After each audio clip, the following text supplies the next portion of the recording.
Loneliness does not knock before it enters a man's life. It slips in quiet and settles deep, like dust on a shelf no one touches anymore. And sometimes, the cure for it does not look like comfort. Sometimes, it arrives looking like trouble at the worst possible time. That is how it happened on a cold spring morning in Montana. The wagon came just after sunrise, rolling slow up a road most folks had forgotten. Dust lifted behind it in a thin gray cloud. Silas Dawson stood on his porch with a cup of coffee gone cold in his hand and watched it come. 3 months. That was how long it had been since he mailed the letter. 3 months since he let whiskey and loneliness speak for him. He had told himself no woman would answer. No woman would come all this way to a broken ranch owned by a man who had not smiled in 10 years. But someone had. The buckboard stopped at his gate. The driver climbed down and helped a woman to the ground. She wore a calico dress faded from too many washings. A carpet bag was pressed tight against her chest like armor. The wind tugged at her bonnet strings as she looked up at the house. Then at him. "Mr. Dawson?" Silas did not move. His body felt locked in place. The driver was already turning the horses around. The wagon would not wait. Clara Whitfield stepped forward alone. The house smelled like dust and old sorrow. Clara felt it the moment she crossed the threshold. The air had not known sunlight in years. Cobwebs clung to the corners of the windows. A cast-iron stove sat cold and black. A table held one single chair, and beside the dead hearth, on a hook, hung a woman's wool shawl, the color of dried lavender. Silas stood by the door with his arms folded tight. "I shouldn't have sent that letter," he said, voice rough from disuse. "It was a mistake." Clara set her bag down gently. "I understand. I ain't fit for company. Ain't been for 10 years. I can't marry nobody. Not anymore." He did not look at her when he said it. Clara had heard those words before, in Missouri, in Kansas City, from men who wrote hopeful letters and changed their minds when she arrived. She swallowed the sting. "I've been told I ain't wanted before," she said softly. "More times than I can count."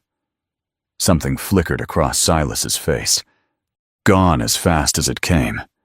"You can stay the night," he muttered. "Come morning, I'll take you back to town." "And then what?" she asked quietly. He had no answer. Her room was narrow and bare. The window glass was cracked down the middle. Wind slipped through and carried the smell of pine and rain. Clara unpacked slowly. Her hairbrush, a photograph of her mother, her Bible. She set each thing down like she was placing pieces of herself in foreign soil. That night she cooked beans, cornbread, salt pork. The smell filled the house with warmth it had not known in years. Silas ate without speaking. She stood while she ate because there was only one chair.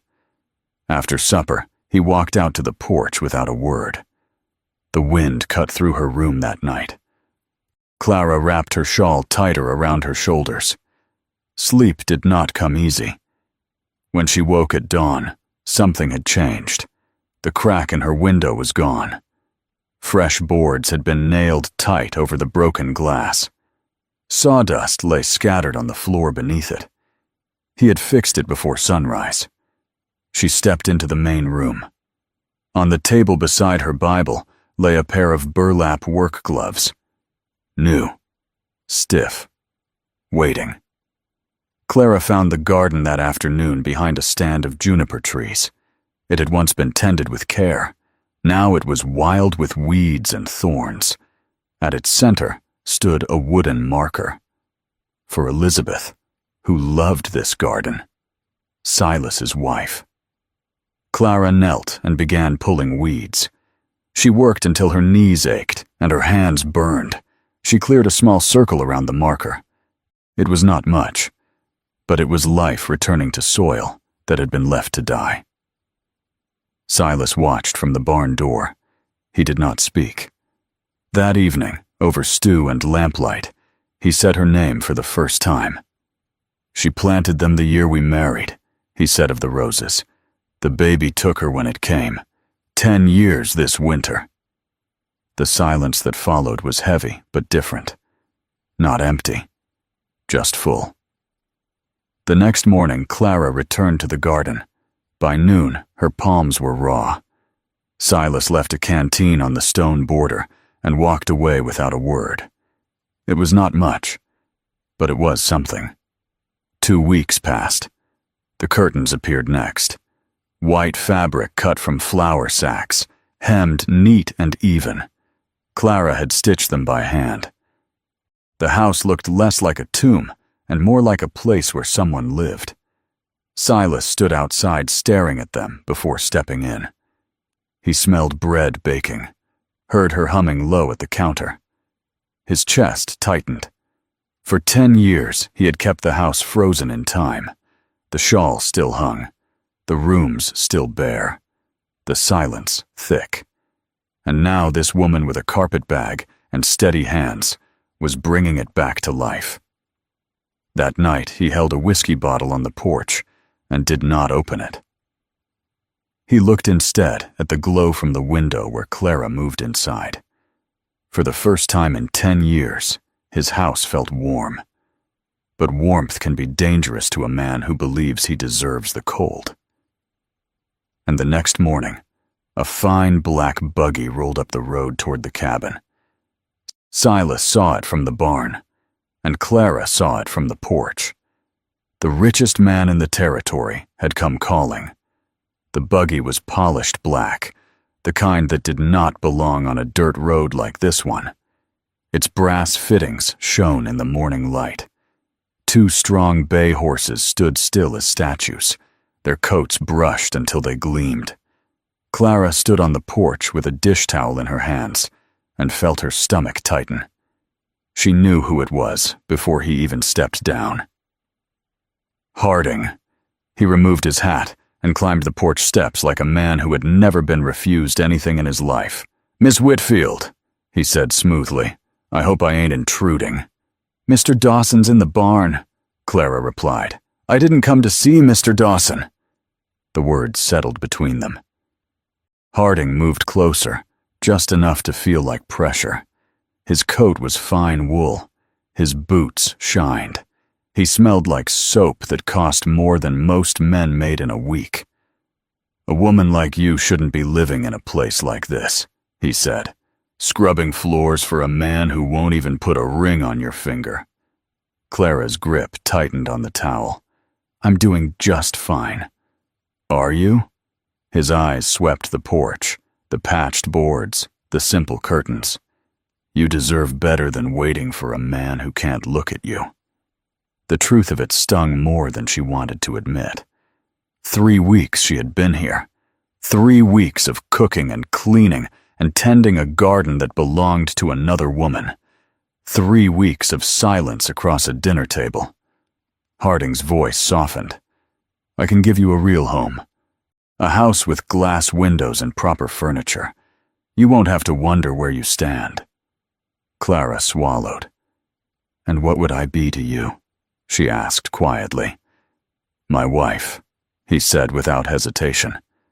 "I bury my dead, and I move forward. That's how life works." The words felt cold. From the barn, Silas watched. He saw Harding stand too close, saw Clara's shoulders curve inward, saw the way she held herself small. He did not step in. Harding tipped his hat. "I'll be back Sunday for your answer." Then he was gone, wheels rolling away in a cloud of dust. Clara went inside and closed the door. She slid down against it and let the towel fall from her hands. Silas came in later, boots heavy on the floor. He did not ask what Harding said. He did not need to. That night he handed her an envelope. "You deserve better than what I can give," he said, not meeting her eyes. "Take it. Go wherever you want." $43. Every dollar he had saved. Clara stared at it long after he stepped outside. The next morning she woke before dawn and began packing. She folded her spare dress, wrapped her mother's photograph, slipped her Bible into the bag. The envelope lay beside it. She should go. That was what sensible women did. Silas had made his choice, or so she thought. Before leaving, she walked outside. The roses were blooming now. Red, pink, pale yellow. Alive because she had refused to let them die. She stepped past the garden and followed the narrow path she had never taken before. There, beyond the roses, stood a small iron fence. Inside it were 2 headstones. Elizabeth Ann Dawson, beloved wife. Beside it, a smaller stone with a carved lamb. Clara's breath caught. At the base of the larger stone were 2 mason jars, one filled with wildflowers, the other filled with roses. Freshly cut roses, from the garden she had brought back to life. He had not replaced his wife. He had placed her beside. Clara knelt in the damp grass and touched one of the petals. Dew clung to her fingertips. He was not pushing her away because he did not care. He was pushing her away because he did. Caring meant losing, and he had already buried the woman he loved once. Clara sat there a long time, the morning sun warming her back. When she returned to the house, she set the envelope back on the table. Unopened. She waited on the porch. Silas rode up an hour later and pulled his horse to a stop when he saw her sitting there. He had expected the house to be empty, expected the curtains gone, expected silence. Instead, she stood. "I found the jars," Clara said, "at her grave." Silas's shoulders stiffened. "I didn't mean nothing by it," he muttered. "It meant everything." She stepped closer. "You fixed my window before dawn. You built a shelf for my Bible. You stood up for me in that store. You left gloves so I wouldn't tear my hands. And you bring roses to your wife's grave from my garden." His jaw tightened. "That don't make me fit to be your husband." "No," she said softly. "It makes you a man who's scared." He closed his eyes. "I buried my wife in that ground," he said. "I buried my son. I held her hand while she died. I ain't strong enough to do that again." The truth broke in his voice. Clara did not step back. "My daddy died when I was 15, she said. "My mama worked herself into the grave. Every man I ever trusted walked away. Don't tell me I don't know what losing feels like." The wind stirred between them. "We're both scared," she said. "The question is whether we let fear decide." Silas looked at her the way a man looks at something he has wanted for a long time, but never believed he could keep. "I started wanting you to stay," he confessed, "and that scared me worse than anything." Clara's hand rested on the gate between them. "Then say it," she whispered. "Say what you want." He swallowed hard. "I want you," he said. The words were rough, but they were honest. Silence followed, not empty, just full of everything unsaid. Harding would be back Sunday. A choice would have to be made. Sunday came bright and clear. The sky stretched wide and blue over the Montana hills, as if the world itself was waiting to see what would happen. Clara stood at the kitchen table that morning, smoothing her dress with steady hands. She had not packed her carpet bag again. The envelope with $43 sat untouched on the shelf Silas had built for her Bible. Silas moved outside before sunrise. He split wood that did not need splitting, checked fences that did not need checking, anything to keep his hands busy. He knew Harding would come, and this time he would not stand in the shadows. Just before noon, The black buggy rolled up the road again. The brass fittings caught the sun. The horses stepped proud and tall. Clara walked out onto the porch. Silas came from the barn and stopped beside her. Harding climbed down slow, confident as ever. He looked from Clara to Silas and gave a polite smile that did not reach his eyes. "Miss Whitfield," he said, "I trust you've given my offer proper thought." "I have," Clara answered. Harding folded his gloves in his hands. "And?" Silas felt his heart pound so hard it hurt. He did not speak. This was her choice. Clara stepped down from the porch. She stood in the yard between both men, sunlight catching in her hair. "I appreciate the offer," she said calmly, "but I won't be accepting." Harding's smile thinned. "You're choosing this?" He gestured toward the cabin, the barn, the simple land. "I'm choosing him," Clara replied. The words were clear. Strong. Harding's gaze shifted to Silas. "You can't give her what I can." Silas finally stepped forward. His voice was steady now. "You're right," he said. "I can't give her your money, or your land, but I can give her my word." Harding let out a short laugh. "And what is that worth?" Silas did not look away. "It's worth everything I got." For a long moment, no one spoke. The wind moved through the grass. A horse stamped. Harding studied Clara again, as if waiting for doubt to show on her face. It did not. Finally, he tipped his hat. "You'll regret it," he said quietly. "Maybe," Clara answered. "But it'll be my regret." Harding climbed back into his buggy. The wheels turned. Dust rose. And then he was gone for good. Silas let out a breath he did not know he had been holding. Clara turned to him. "Well," she said softly, "that's settled." He looked at her like a man seeing sunrise after a long winter. "You sure?" he asked. "I've never been more sure of anything." They stood there in the yard, the space between them smaller than it had ever been. Silas reached into his pocket and pulled out the envelope.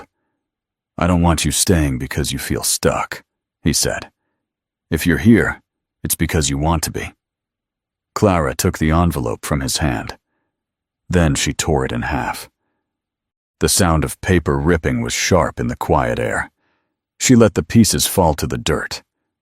"I'm not staying because I have nowhere else to go," she said. "I'm staying because this is where I choose to be." Something in Silas broke open then. 10 years of silence, 10 years of grief, 10 years of holding his heart so tight it had almost stopped beating. He stepped forward and took her face gently in his hands. "I don't know how to do this," he admitted. "I don't know how to love again without being scared every minute." Clara smiled through tears. "Then we'll be scared together." That was all he needed. He kissed her slow and careful, like she was something fragile and precious. Not desperate, not rushed, just honest. When he pulled back, there was something on his face she had never seen before. A smile. Small, uneven, but real. "You just did something no one's managed in 10 years, he said quietly. "What's that?" "You made me smile." Clara laughed softly, and the sound filled the yard like music. They did not rush to the church that day. There was no grand celebration, no crowd, no fine dress. A week later, they stood before the small white chapel in town, with only the preacher and 2 witnesses. Silas placed a simple gold band on her finger. His hands trembled, but he did not pull away. When the preacher pronounced them husband and wife, Silas looked at Clara like he still could not believe she had chosen him. Life did not turn perfect overnight. There were still quiet evenings. Still moments when grief passed over his face like a shadow. Clara never tried to erase Elizabeth. She planted new roses beside the old ones. She kept the wildflowers in jars by the grave. And every Sunday, they walked there together, not to live in the past, but to honor it. The house changed slowly. Another chair was added to the table. Laughter found its way into the kitchen. The whiskey bottle disappeared for good. And sometimes, when Silas thought no one was looking, he would stand in the doorway and watch Clara moving through the house with flour on her hands or dirt on her skirt. And he would smile, not because the pain was gone, but because he had chosen something stronger than fear. Years later, when folks in town spoke about them, they did not talk about Harding's wealth or the size of his ranch. They talked about the way Silas Dawson looked at his wife, like she was the only woman in the world who had ever been able to bring light back into a dark room. And maybe that was the most beautiful kind of love. Not loud, not perfect, but brave enough to begin again after 10 long years. The kind that makes a broken man smile.